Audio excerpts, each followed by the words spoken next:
Kami mengucap syukur untuk siang hari ini Tuhan. Benar Engkau adalah Allah yang memelihara kami, dan pemeliharaanmu sempurna. Dan kalau kami pada siang hari ini boleh bertemu bersama-sama di tempat ini, karena kami percaya penyediaanmu buat kami itu sempurna. Tuhan, Kau menyediakan pada siang hari ini hidangan. Tuhan, bukan hanya secara jasmani tetapi secara rohani. Sama seperti Mazmur Daud mengatakan, Engkau menyediakan hidangan bagiku di hadapan lawan-lawanku, di hadapan setiap tantangan kami. Baik kami sebagai pengusaha, kami sebagai suami, kami sebagai istri, Tuhan, kami tahu penyertaan-Mu sempurna.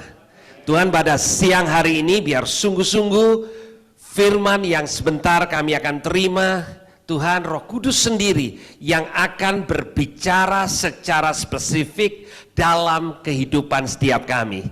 Terima kasih Tuhan untuk siang hari ini.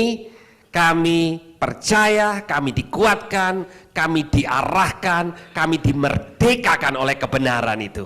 Di dalam nama Tuhan Yesus, yang percaya katakan sama-sama, amin. Berikan kemuliaan untuk Tuhan kita.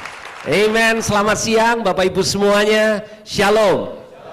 Saya senang sekali diundang ke tempat ini. Terima kasih untuk panitia yang sudah mengundang saya untuk berbicara. Ya, saya tahu acara ini bertema keuangan keluarga. Ya, saya agak bertanya-tanya kalau bicara tentang keuangan keluarga, kenapa saya yang diundang? Saya juga belum tahu jawabannya. Ya, tapi saya percaya tidak ada yang mustahil. Kita belajar sama-sama, ya. Nggak ada di tempat ini yang ahli, tapi kita perlu hikmat Tuhan untuk bisa belajar. Ini saya mulai sesi ini dengan bicara tentang kesepakatan yang membawa berkat, ya. Dan ini memang acara suami istri, ya, tapi prinsip yang sama berlaku di dalam keseharian kita. Kalau Bapak Ibu partneran bisnis, ya, kesepakatan itu penting. Kalau kita mau do ministry sama-sama, kesepakatan itu juga penting. Oh, by the way, saya belum memperkenalkan diri. Banyak yang belum kenal saya. Nama saya Benny Kusno. Ya, saya menggembalakan gereja yang namanya Every Nation di Surabaya Barat, di Landmark Mall. Sepi, saudara. Ya, kenapa enaknya sepi? Parkirannya gampang, saudara. Jadi kalau ibadah lebih gampang, ya. Tapi nggak banyak makanan di sana, ya. Biasanya kalau di mall-mall lain tempatnya banyak makanan, di Landmark jarang makanan, ya, supaya jemaat boleh lebih slim mendengarkan kebenaran firman Tuhan. Oke, kembali kepada topik kita, kesepakatan membawa berkat.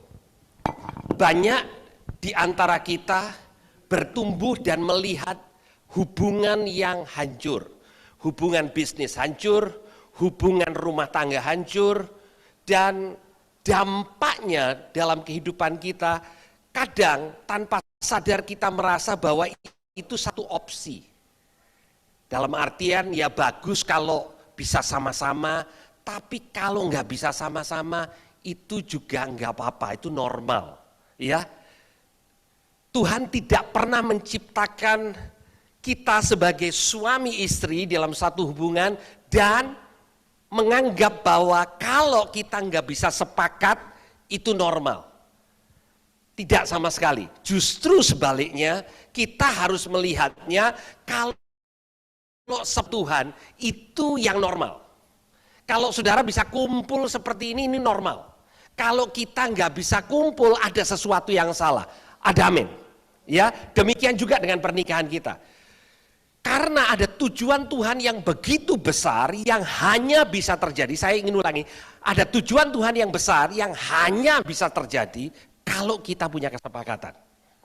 Dan kalau suami sama istri ini sepakat menjadi satu, itu ada berkat yang luar biasa. Dan ini yang saya ingin sama-sama mengajak Bapak Ibu untuk belajar bagaimana Tuhan merancangkan kesepakatan ini. Nah, kalau kita membaca di kitab Kejadian pada waktu pernikahan yang pertama dicatat, ya, pada waktu Tuhan menciptakan manusia dan yang lainnya, ya, menciptakan alam semesta, Tuhan mengatakan baik. Hari pertama baik, hari kedua baik. Pada waktu Tuhan menyelesaikan dengan menciptakan laki-laki dan perempuan, Tuhan mengatakan sungguh amat baik. Jadi ada sesuatu yang Tuhan lihat, yang Tuhan rencanakan pada waktu Dia menciptakan laki-laki dan perempuan. Dia katakan sungguh amat baik. Dan pada waktu Tuhan menyatukan wanita dan laki-laki itu, awalnya Tuhan yang tahu bahwa ide pernikahan itu baik untuk laki-laki dan perempuan. Karena pada waktu itu Adam lagi sibuk kerja, bukan lagi sibuk cari pasangan. Tuhan yang bawa pasangan, dan Tuhan yang mengatakan tidak baik kalau laki-laki itu, manusia itu seorang diri saja. Kemudian Tuhan bawa, Tuhan ambil tulang rusuknya, Tuhan ciptakan wanita, dan kemudian Tuhan katakan ini sungguh amat baik. Kesatuan antara laki-laki dan perempuan di mata Tuhan itu sungguh amat baik. Saya ingin mengajak saudara untuk membaca firman Tuhan yang saya percaya setiap kita pada waktu dulu diberkati. Kalau saudara diberkati pernikahan, mungkin saudara juga dibacakan oleh hamba Tuhan. Dari Matius 19 ayat yang ke-6 dikatakan, demikianlah mereka bukan lagi dua. Saudara nggak jadi satu dengan anak-anak saudara. Siapa yang di sini yang sudah punya anak, angkat tangan. Rata-rata saya yakin akan angkat tangan. Ya, kita semua punya anak. Siapa yang sudah punya cucu, angkat tangan. Wah, lumayan di sini. Saya termasuk yang angkat tangan, saudara. Tahun ini saya punya cucu pertama saya. Oke, siapa yang punya cicit, angkat tangan. Oh, nggak ada generasi itu, masih belum. Oke. Masih generasinya punya anak dan punya cucu. Nah, saudara, Alkitab tidak pernah mengajarkan bahwa kita menjadi satu dengan anak kita. Alkitab mengatakan suami menjadi satu dengan istrinya. Ya, jadi satu. Ada kesepakatan di sana seharusnya. Demikian mereka bukan lagi dua, melainkan satu. Karena itu apa yang telah dipersatukan Allah tidak boleh diceraikan manusia. Saudara, prinsip ini yang perlu kita bawa pada waktu kita bicara tentang keuangan di dalam keluarga. Keuangan dalam keluarga juga dalam konteks suami istri yang satu. Ada orang-orang tertentu mengatakan, saya lebih cocok kalau anak saya udah dewasa, saya rundingan keuangan dengan anak saya dan bukan dengan pasangan saya. Alkitab tidak pernah mengajarkan bahwa kita dan anak kita satu, tapi Alkitab mengajarkan suami dan istri itu satu. Dan suami dan istri sekalipun sudah menikah, tinggal satu rumah belum tentu sepakat. Saya katakan belum tentu. Tinggal di kamar yang sama, tidur di ranjang yang sama, belum tentu sepakat. Setuju Bapak Ibu? Bahwa kita bisa tidur di ranjang yang sama tapi nggak sepakat, ya. Kita bisa naik mobil yang sama tapi nggak sepakat. Nah, ayat berikutnya, saudara, ada satu prinsip, ada satu prinsip di Amos pasal yang ketiga, ayat yang ketiga dikatakan, berjalankah dua orang bersama-sama jika mereka belum berjanji. Terjemahan bahasa Indonesianya kurang bagus, saudara. Terjemahannya mengatakan sesungguhnya adalah bagaimana dua orang bisa jalan sama-sama kalau mereka ini tidak sepakat. Amos menggambarkan bahwa kekuatan pada waktu dua orang berjalan bersama-sama itu luar biasa. Dan ada berkat bahkan yang saudara tidak perlu doakan, tapi Tuhan perintahkan pada waktu ada kesepakatan.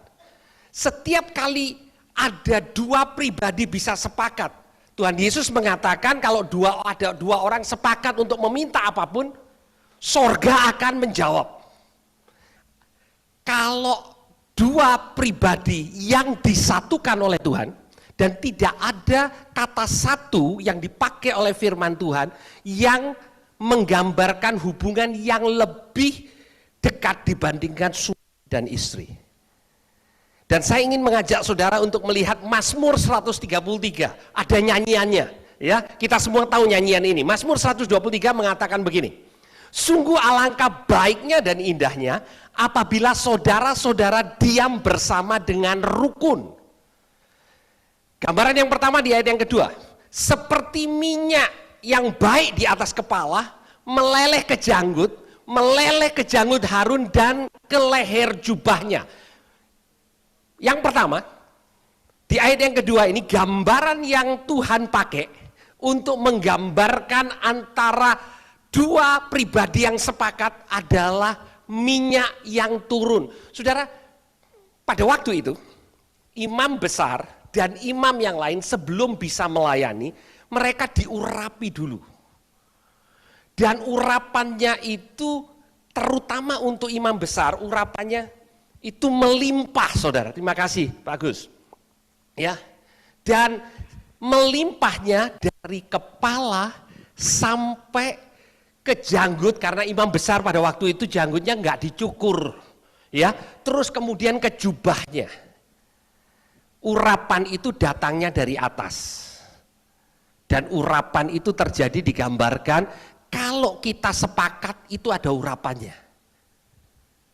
Hari ini banyak lone ranger di dalam segala perkara. Banyak orang melayani seorang diri. Daripada ribet yang sama yang lain, tidak bisa akur, saya sendirian. Banyak orang memilih untuk sendiri. Tapi Tuhan selalu menggambarkan bahwa kuasa itu justru datang bukan sendirian. Urapan itu datang pada waktu sepakat, pada waktu suami dan istri bisa doa sama-sama. Itu hari ini di kalangan orang percaya itu barang langka. Saya baru membaca survei yang dilakukan oleh salah satu lembaga survei Kristen yang kredibel. Mengatakan bahwa di Amerika hanya 12% dari pasangan suami istri Kristen lahir baru yang berdoa bersama, suami dan istri. Saya berharap di ruangan ini surveinya sangat berbeda. Tapi saya hanya ingin memberitahukan kepada saudara bahwa bahkan di antara orang Kristen lahir baru mengaku cinta Tuhan yang bisa doa berdua bersama-sama. Ini bukan doa makan, saudara ya. Ya, kalau doa makan itu kan kadang-kadang kita cepat-cepat, ayo lapar-lapar. Dalam nama Tuhan Yesus, amin, gitu ya. Bukan doa seperti itu. Maksud saya secara rutin suami dan istri punya waktu doa bersama. Itu cuma 12%. Bagaimana kita bisa sepakat kalau doa aja kita nggak pernah sama-sama? Dan kalau kita mau cek, selalu aja iblis berusaha untuk membuat kita nggak punya waktu untuk sama-sama, terutama suami istri. Pada waktu dulu baru pertama kali menikah, ya, baru adjust bisa doa sama-sama, punya anak. Anaknya mau jam doa sama-sama, anaknya nangis. Terus kita punya alasan begini, enggak apa-apa doa sendiri-sendiri. Yang penting Tuhannya sama, ya kita mengatakan itu. Padahal enggak ada ayatnya itu. Doa bersama itu penting, saudara. Tapi kita bilang enggak apa-apa. Yang penting kan nyampainya sendiri-sendiri toh. Kan kamu punya kebiasaan malam hari, saya punya kebiasaan pagi hari. Jadi kalau enggak sama-sama enggak apa-apa. Nah saudara, untuk bisa doa sama-sama itu enggak gampang. Perlu diupayakan. Perlu diupayakan, suami dan istri perlu punya kesepakatan supaya pengurapan Tuhan atas keluargamu itu turun. Itu yang digambarkan di ayat yang kedua. Di ayat yang ketiga dikatakan gini, seperti embun gunung Hermon yang turun ke atas gunung-gunung Sion. Saya ingin tahu di sini siapa yang pernah ke gunung Hermon, angkat tangan. Yang pernah ke Israel sana, di Israel bagian utara. Bapak Ibu, Hermon sama Sion itu jaraknya 400-an kilo. di ujung ke ujung. Hermon itu di paling utara, kalau Sion, daerah Yerusalem itu di selatan. Artinya, pada waktu Daud menuliskan nyanyian ini, dia ingin katakan begini, bahwa dua gunung ini jaraknya jauh, tapi embunnya Hermon itu pasti nyampe ke Bukit Sion. Bapak Ibu, artinya begini, kuasa kesepakatan itu mungkin nggak langsung kelihatan. Saudara katakan gini, saya sudah sak minggu Pak nyoba sepakat, doa nggak terjadi apa-apa. Saudara, apa yang saudara doakan, apa yang saudara declare sama-sama itu, Yakobus mengatakan bahwa apa yang kita katakan dari lidah kita di dalam segala perkara itu kayak kemudinya kapal. Pernah naik kapal besar Bapak Ibu? Kalau Bapak Ibu pernah naik cruise itu belok kanan, Bapak Ibu di kamar, di cabin ndak kroso kalau itu bergerak ke kanan, saking besarnya. Tapi kalau Bapak Ibu naik speedboat, begitu diputar ke kanan langsung kerasa. Nah, doa kesepakatan itu seperti naik kapal besar itu. Jadi seringkali kita mengatakan, lu apa faedahnya? Kita ini sama-sama sibuk, harus karena mau sepakat, doa sama-sama, kok nggak kelihatan perbedaannya. Ayat ini mengatakan, sama pastinya seperti embun dari Hermon, melalui sungai Yordan dari utara sampai ke selatan pasti nyampe, demikian juga Tuhan memerintahkan berkat kehidupan untuk selama-lamanya. Dengan kata lain, kesepakatan itu punya kuasa untuk mendatangkan kehidupan buat keluargamu, buat usahamu, buat setiap perkara yang kita lakukan. Dan Tuhan yang perintahkan. Bahkan ayat ini mengatakan kalau saudara sepakat, saudara tidak perlu minta, Tuhan yang perintahkan untuk berkat turun atas kehidupan saudara. Cuman tidak instan. Perlu 400 kilo dari Hermon ke Sion. Saya tadi iseng, saya pakai apps Google Map dari Gunung Hermon. Hari ini kalau ke Yerusalem itu sekitar 5,5 jam. Lama saudara, naik mobil aja lama saudara. Apalagi embun itu perlu turun jadi air gitu ya. Terus ngalir sampai akhirnya membasahi bukit-bukit Sion, itu panjang waktunya. Tapi pasti nyampe ke sana. Karena begitu Hermon berhenti atau tidak lagi atau berkurang embunnya, tinggal tunggu waktu.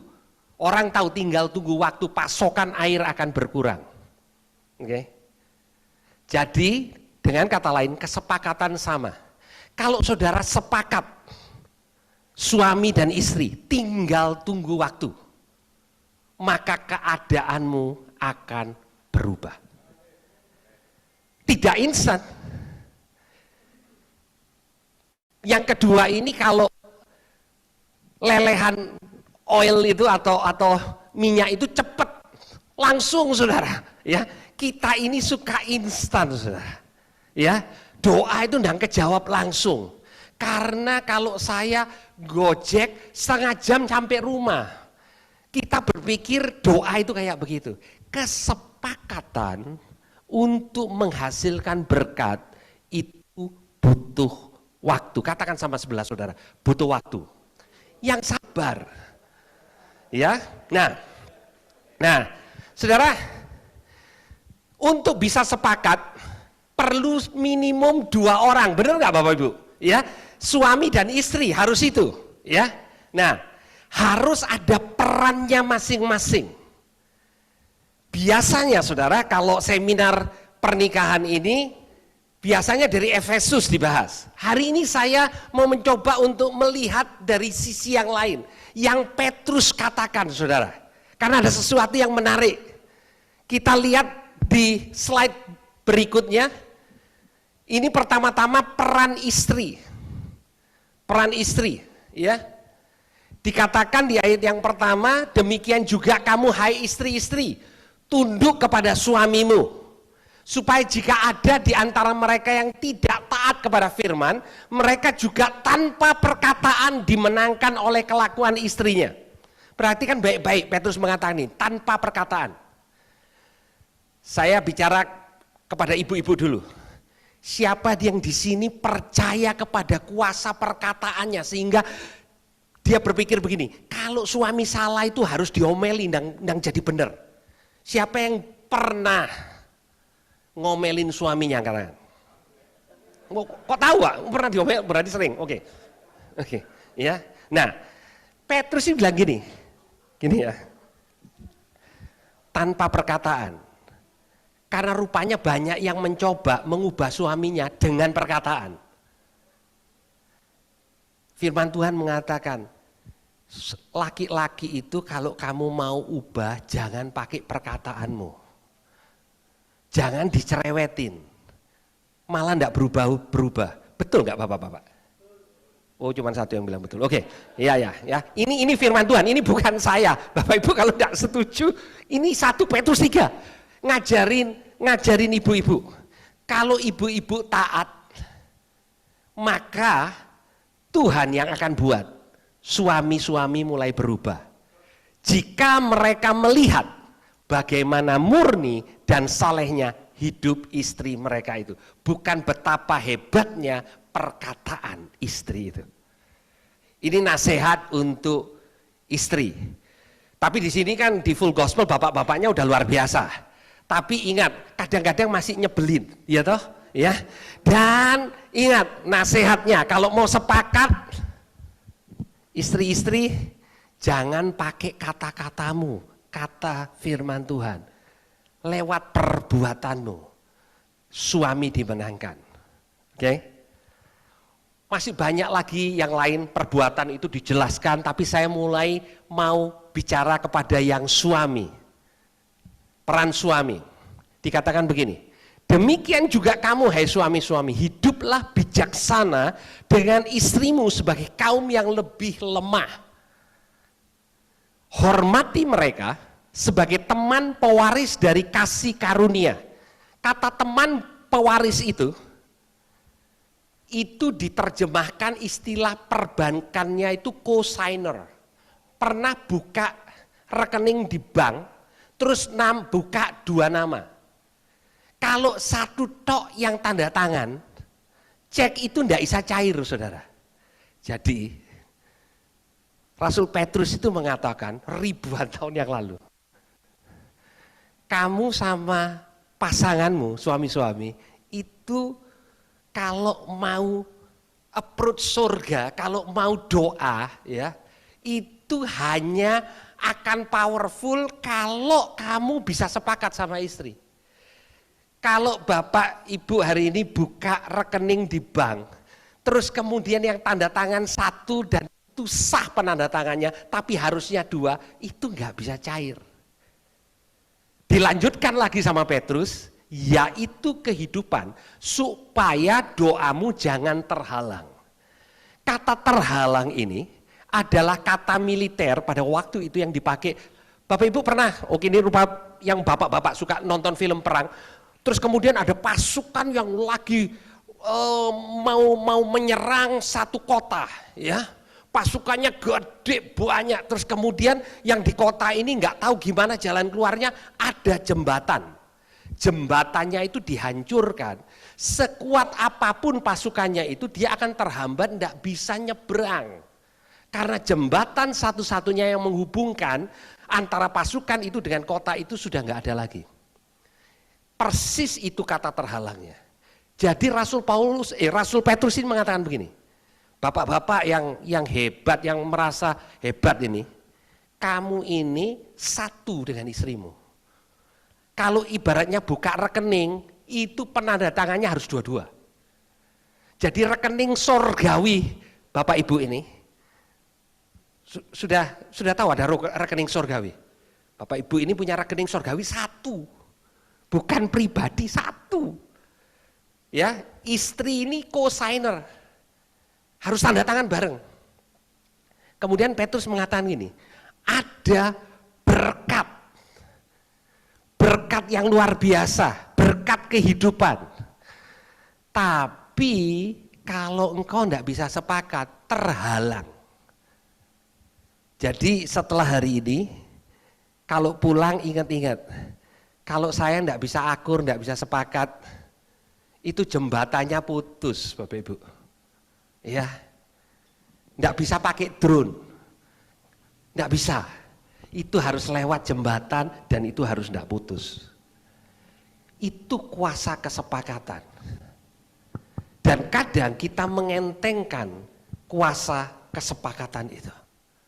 Banyak, Bapak Ibu pernah coba perhatikan deh, ya, ada yang suaminya melayani, istrinya melayani, sama-sama melayani, ya, sama-sama melayani tapi repot, nggak bisa akur, nggak bisa melayani sama-sama, sama-sama melayani, sama-sama ke gereja, tapi nggak bisa akur. Ada aja kelihatannya kok sulit gitu ya. Tapi coba perhatikan keluarga di mana paling tidak suami istri rajin doa sama-sama. Dan kalau sudah punya anak, anak itu lihat papa mamanya. Kalau itu jadi kebiasaan, lebih mudah anak-anak untuk ikut berdoa. Dimulai dari yang harusnya jadi satu, suami dan istri. Tuhan ini mau memberkati keluarga. Iblis mau menghalangi berkat buat keluarga. Ada orang Kristen bilangnya begini dengan ayat ini. Kalau suami tidak bisa akur sama istri, maka Tuhan putuskan jembatannya. Bukan Tuhan putuskan jembatannya, saudara. Kita mutuskan jembatannya. Tuhan bilang gini, kalau kamu sepakat, nah ini akan membawa berkatku ini turun. Kalau kamu tidak sepakat, aku mau berkati kamu. Jalannya itu loh, jembatannya itu loh hancur. Bangun jembatan dengan kesepakatan sama-sama. Kesepakatan itu enggak mudah, saudara. Pada waktu kita menikah, saudara, pada waktu saya menikah, saya sudah melayani Tuhan, saya sudah khotbah, saudara. Istri saya belum. Saya merasa saya lebih tahu. Ya. Jadi saya kasih tahu istri saya, oh enggak boleh gini, harus begini, harus begini. Ya. Dia karena kalah pintar ayat dari suaminya, ini untuk suami-suami yang pintar ayat firman Tuhan, ya. Karena istrinya kalah pintar, dia diem. Saya pikir dia sepakat. Karena kan dia tidak bisa membantah, saudara. Dia kasih satu ayat, saya jawab 2 ayat. Menang saya, saudara. Dan saya pikir saya sepakat. Tapi ternyata tidak. Tapi pada waktu saya mulai menghormati dia sebagai co-signer, jadi teman pewaris sama-sama. Karena saya tahu saya sendiri nggak bisa, saya harus sepakat sama-sama. Maka terjadi perubahan dalam keluarga kami. Sebaliknya, ada istri yang sangat rohani, suaminya kurang rohani. Ya, suaminya tidak bisa membedakan antara Yohanes 3:16 dengan Yohanes 16 ayat 3. Oke. Ada suami-suami yang mengatakan gini, cari duit aku, baca Alkitab kamu. Ada suami-suami kalau malam dia bilang sama istri, kamu baca Alkitab yang keras, ya. Terus kemudian 3 ayat suaminya sudah di alam yang lain. Terus suaminya bilang, enggak apa-apa Pak, sing penting istriku berdoa. Pernah dengar yang kayak gitu? Oh tentu di full gospel enggak ada yang begitu, ya kan? Ya, teman kita katanya ada yang begitu, ya kan? Ya, jadi kita berprinsip gini, yang penting laki itu bisa kerja, Pak. Bawa pulang uang, cukup. Urusan doa, urusan istri, Pak. Saya ikut ngaminkan aja, ya. Ada jemaat yang mengatakan sama saya, waduh istri saya ini ciamik, Pak. Ya, di rumah doa. Jadi sebelum berangkat kantor dia selalu pesan ini, jangan lupa doa loh di rumah, jangan shopping tok, doa. Maksudnya gini, enggak usah doa sama-sama, bagian kamu doa, bagian saya kerja. Kelihatannya benar, tapi salah saudara.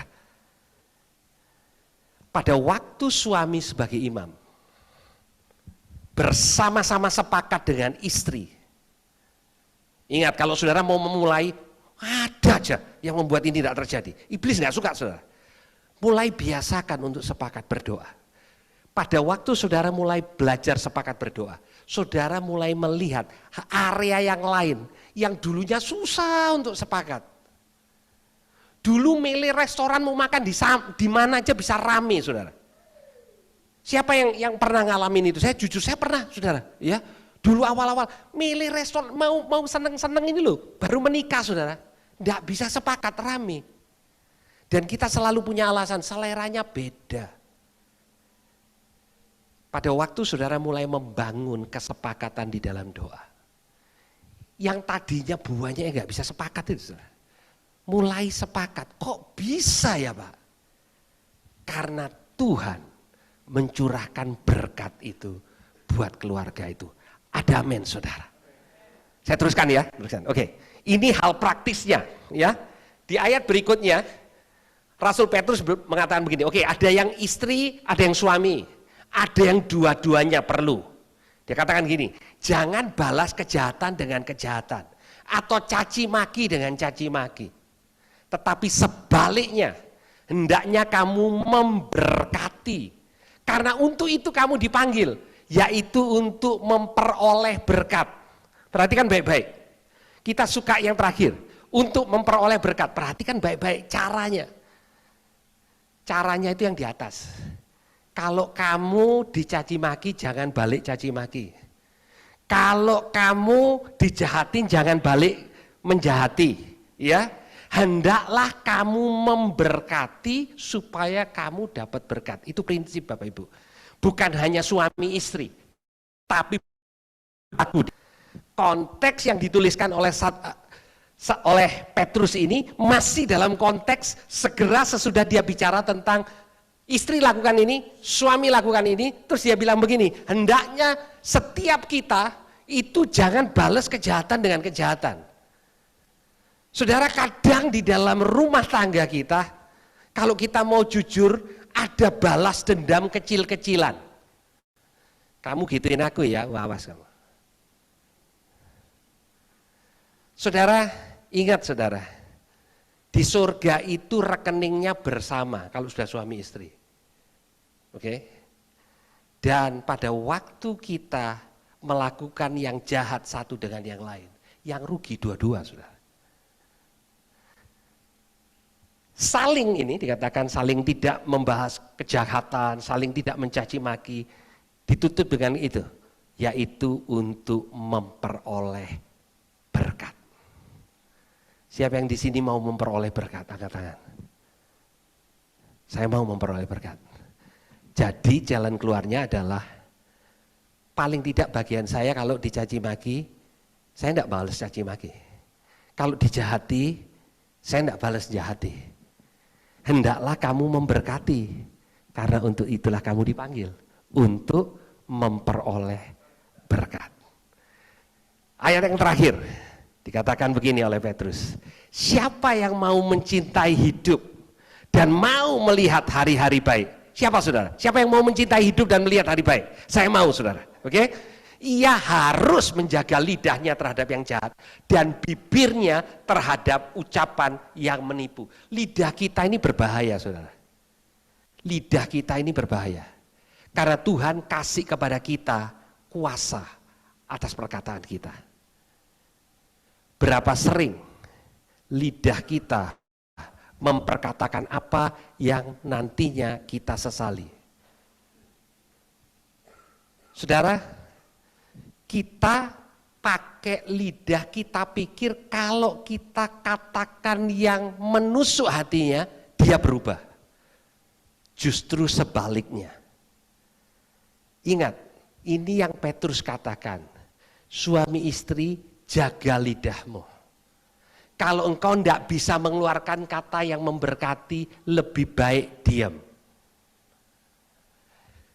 katakan berkat atas istrimu. Itu sebabnya pentingnya doa. Karena pada waktu saudara dalam mood yang sedang berdoa, saudara tahu otomatis saudara tidak bisa ngutuki pasanganmu sambil berdoa. Tuhan, aku kutuki pasanganmu, tidak mungkin saudara. Ya, pada waktu saudara mulai berdoa bersama-sama, sepakat bersama-sama, maka saudara mulai saling memberkati, dan iblis paling tidak suka karena saudara sepakat untuk meminta dan Tuhan menjawab dari sorga. Saya percaya bahwa dua orang sepakat itu terutama. Kesepakatan yang terbesar adalah antara suami dan istri. Pada waktu saya dalam keadaan saya mengalami keadaan yang sangat-sangat sulit dan saya perlu mendapatkan keputusan. Saya minta, saya katakan begini sama istri saya punya masalah ini, saya mau kita sepakat tapi kamu berdoa untuk saya. Karena saya percaya kuasa pada waktu kamu berdoa. Dan pada waktu istri saya punya masalah, saya kasih waktu untuk kita sepakat dan saya akan doakan dia. Karena saya percaya pada waktu saya memberkati di dalam kesepakatan, Tuhan menghargai apa yang saya katakan. Tapi pada waktu kita gegeran dan kita tidak bisa menahan lidah kita, setiap kita melakukan kesalahan, saudara. Ya, kita nggak sempurna dengan kata-kata kita. Dan semakin sering kita memperkatakan kata-kata negatif satu dengan yang lain, semakin iblis bersorak tepuk tangan, saudara. Saudara pernah mengamati di dalam kehidupan saudara? Saya mau mengambil waktu yang terakhir ini untuk kita refleksi kehidupan kita. Kesempatan itu sepertinya sudah kelihatan di depan. Terus kemudian hilang, saudara. Sepertinya tercuri. Pintu sudah terbuka hampir. Saya tidak mengatakan bahwa faktor satu-satunya adalah saudara karena saudara tidak sepakat suami dan istri. Tapi mungkin. Ada sesuatu yang terhalang. Di mana iblis dapat kesempatan untuk curi apa yang mestinya Tuhan mau berikan buat keluargamu. Mulai bangun kebiasaan untuk doa bersama. Kelihatannya simpel, saudara. Tapi kalau saudara bisa sepakat doa, maka saudara akan melihat akan ada kesepakatan-kesepakatan yang lain. Saudara, sebagian di sini tadi saya lihat sudah punya cucu. Sebagian anaknya mungkin sudah besar-besar mau mantu. Belum tentu suami sama istri bisa sepakat untuk calon menantu anaknya. Ada yang mengatakan, enggak, aku enggak setuju. Ada yang mengatakan setuju. Anak bingung. Dia selalu cari sama yang setuju. Ya toh, dia mau menikah kok. Ya toh, dia cari sama yang. Terus kemudian yang tidak setuju punya alasan, rohani pula yang setuju juga punya alasan. Jadi yang tidak setuju punya alasan, yang setuju punya alasan, tidak bisa sepakat. Ada pasangan suami istri datang kepada saya. Pak, kami tidak bisa sepakat untuk calonnya anak saya. Mulai dari yang tidak setuju, dia kasih beberapa alasan, kenapa saya tidak setuju, Pak. Istrinya yang juga rohani memberikan alasan yang rohani kepada saya, kenapa dia setuju. Dan dua-dua rasanya alasannya masuk akal, saudara. Jadi mereka berdua ini inginnya kira-kira begini. Wis gini aja, Pak. Bapak jadi penengahnya. Kalau Bapak setuju, ya kita jalan. Kalau Bapak tidak setuju, kita akan kasih tahu anak kita, tidak boleh lanjut. Saya bilang gini, Bapak Ibu, ini anaknya Bapak Ibu bukan anak saya.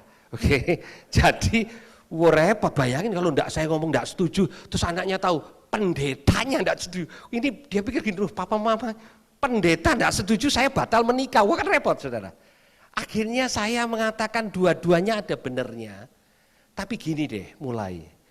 Yuk, didoain. Loh, saya udah doain, yang satu udah doain untuk putus, yang satu doain untuk terus gitu. Ya, saudara bayangin kalau Tuhan di surga jawabnya gimana kira-kira ya? Ya, saya bilang gini deh. Bapak Ibu doanya bareng apa sendiri-sendiri? Sendiri-sendiri Pak, saya tahu untuk masalah ini repot kalau doa bareng. Saya tahu arahnya dia dan saya tahu arah saya. Saya bilang gini, justru itu kita perlu doa bareng. Dan pada waktu itu di kantor kami berdoa bareng. Enggak ada jawaban, tapi saya katakan gini, boleh enggak ini jadi kesepakatan, bukan kesepakatan boleh atau tidak boleh. Kesepakatan adalah kita berdoa sama-sama. Dan akhirnya setelah beberapa saat mereka berdua untuk hal ini saudara ya, setuju. Oke? Saya tidak mengatakan kalau tidak sepakat istrimu ajak doa nanti dia jadi sepakat setuju sama kamu. Bukan itu, poinnya jadi sepakat. Di mana akhirnya Tuhan mulai menunjukkan area yang sebelumnya tidak ditunjuk, enggak kelihatan. Poin yang saya ingin sampaikan di akhir sesi yang pertama ini adalah kesepakatan kita memampukan Tuhan mengubah hati kita supaya kita bisa melihat rencana Tuhan di dalam setiap perkara yang Dia mau lakukan. Dan karena kesepakatan itu begitu penting, iblis berusaha untuk menghancurkan kesepakatan dengan segala macam cara. Tapi kalau saudara tahu betapa pentingnya kesepakatan itu, maka saudara akan berjuangkan. Dimulai dengan kesepakatan untuk menghampiri tahta kasih karunia. Yaitu kita katakan sama Tuhan, Tuhan kami berdua ini loh, untuk sepakat aja enggak mampu kok. Tapi kami tahu, kami perlu sepakat yang pertama-tama dengan rencanamu. Dan kalau itu kita lakukan setiap hari saudara. Seperti embun yang dari Hermon itu loh saudara. Yang turun ke bukit-bukit Sion, 400 kilo, lama saudara, tapi itu pasti akan terjadi. Sama pastinya dengan kebenaran firman Tuhan, hanya kalau belum kelihatan, tunggu, karena embunnya pasti akan jadi air dan mengaliri sampai ke bukit-bukit di Sion. Mari kita berdoa. Ini kelihatannya suami dan istri nggak duduk sama-sama ya. Beda. Oke, saya pikir tadi bisa berdoa bersama gandengan tangan. Kalau ini kan bapak sama bapak nanti gandengan tangan, jangan. Oke, nggak usah nanti. Oke, nah kita berdoa di sini nanti setelah selesai sesi, saudara. Jangan tunggu besok. Kalau ini belum menjadi kebiasaan Bapak Ibu, saya mendorong jangan tunggu besok, hari ini berdoa sepakat. Oke, saya ingin tanya dulu, siapa yang mau hari ini, entah sore, entah malam sebelum tidur, berdoa bersama-sama dan meminta anugerah Tuhan untuk bisa melakukan ini setiap hari? Siapa yang mau itu? Oke, kita berdoa. Paling tidak ya, pria-pria di Full Gospel dan ibu-ibunya punya kesepakatan untuk waktu doa sama-sama itu penting. Itu dulu.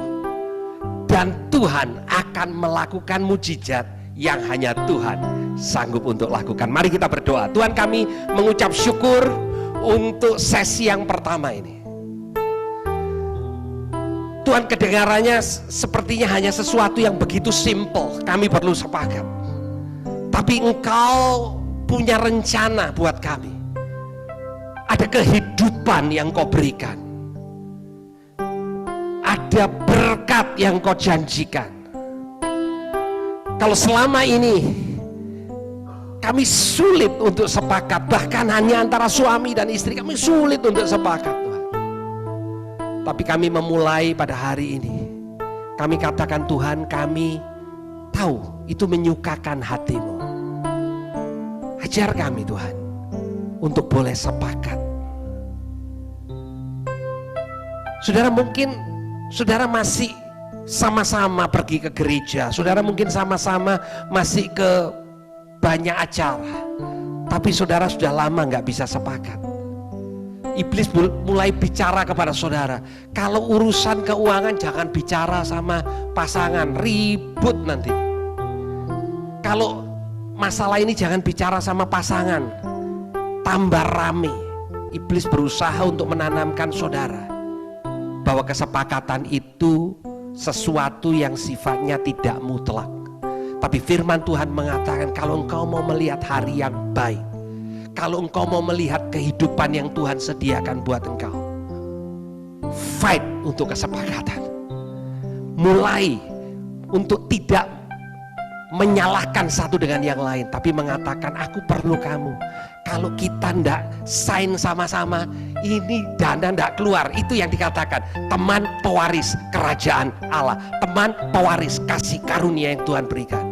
Tuhan, hambamu berdoa memberkati setiap anak-anakmu dalam ruangan ini. Biar firman yang dibagikan ini boleh dimeteraikan di dalam setiap hati kami. Di dalam nama Tuhan Yesus Kristus.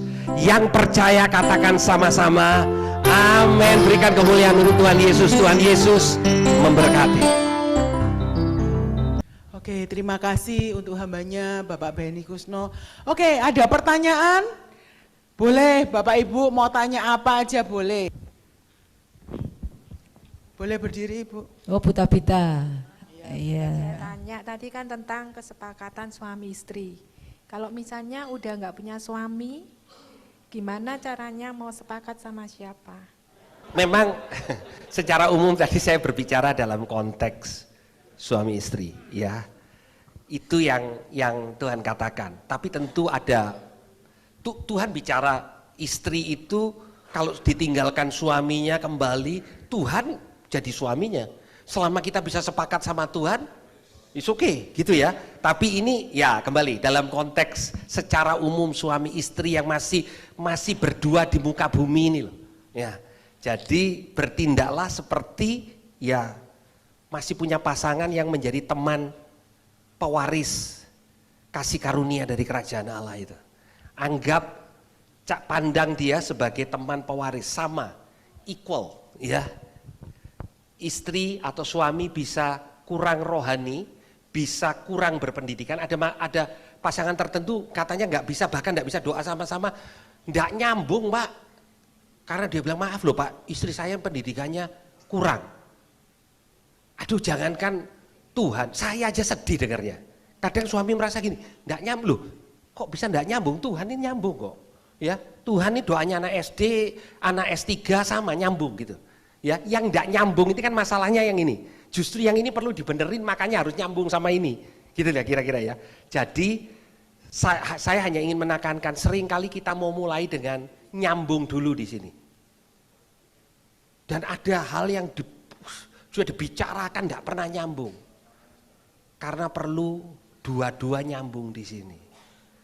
Mungkin yang saya ingin menambahkan adalah gimana kalau salah satu memang belum nyambung ke sini tapi masih ada gitu kan. Pak, suami saya diajak doa enggak mau Pak, malah tidur gitu ya. Kalau konteksnya seperti itu ya doakan suami ya. Atau istri saya enggak mau Pak, ya doakan istrinya.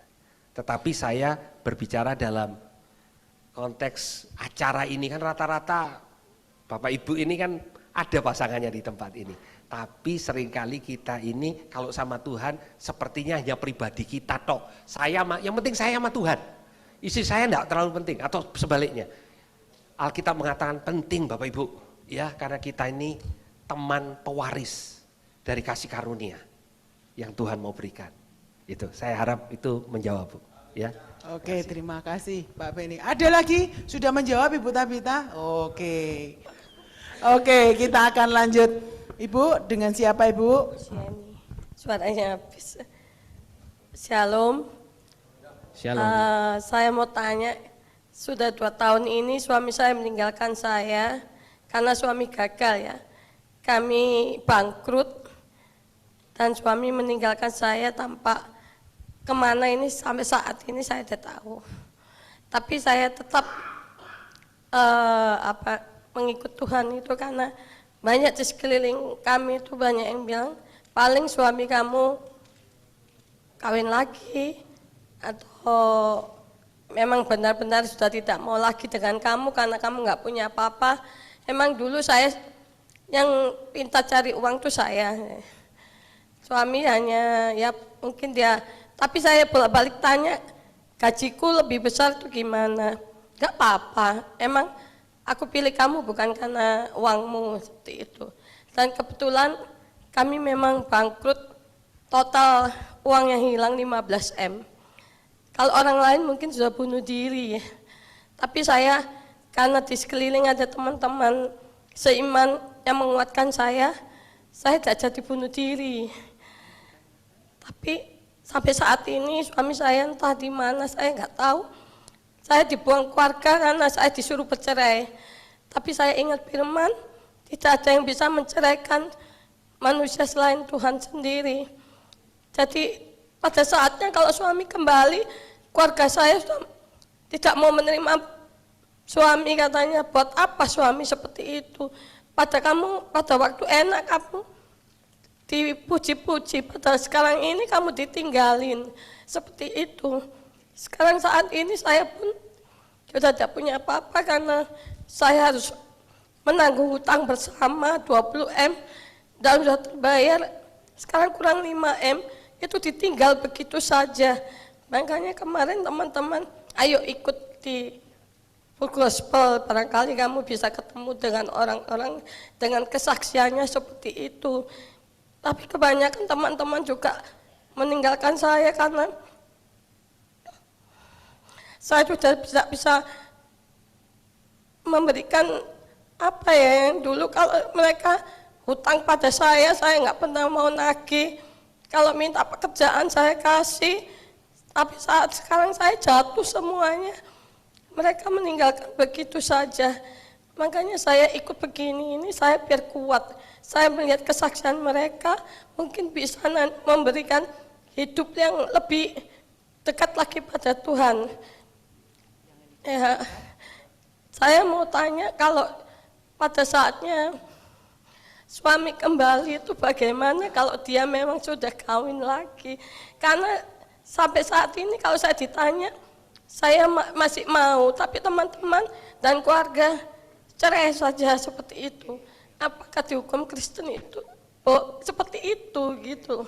Itu yang saya tanyakan, bagaimana posisi saya? Saya maunya pingin terus, biarpun saya barangkali di madu atau gimana tapi saya tidak mau berkumpul lagi hanya karena saya pikir Tuhan menjodohkan saya sampai di sini saja, tapi saya tidak mau bercerai.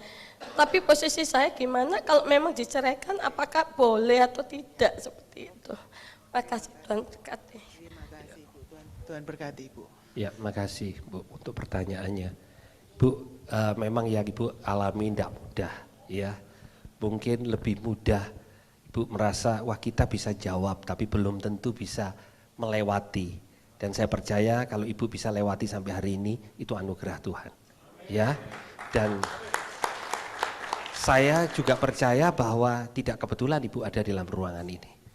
Karena benar yang tadi saya katakan ini konteks, kalau kita punya suami, kita punya istri, yuk sepakat gitu ya.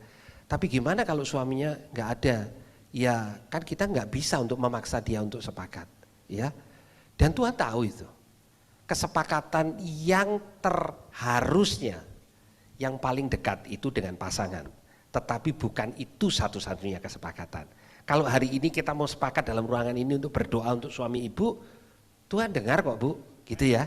Jadi itu yang kita percaya. Ibu perlu saudara seiman yang lain, ya. Karena Alkitab penuh dengan kata saling menanggung bebanmu, ya. Saling itu penting, ya. Justru terutama dalam keadaan ibu seperti ini perlu nasihat yang benar, bukan nasihat yang populer. Ya, nasihat yang populer mengatakan lek suami tidak bisa diharapi, ngasih duit juga enggak, buat apa tetap diharapin. Ya, mungkin masih ada yang lain yang lebih baik. Itu nasihat dunia, Bu. Ya, nasihat firman Tuhan enggak begitu. Dan kadang-kadang, bukan kadang-kadang, seringkali nasihat firman Tuhan itu enggak populer. Kalau kita lakukan, orang bilang ini bodoh, gitu ya. Tapi kita mending bodoh, tapi berkenan di hadapan Tuhan. Ya, jadi apakah dia kalau sudah dia punya simpanan di luar, gimana? Di mata Tuhan tetap yang namanya suami istri itu antara suami ibu dan ibu. Itu di mata Tuhan. Di mata manusia itu bisa macam-macam, ya. Tapi kita mau percaya yang di mata Tuhan.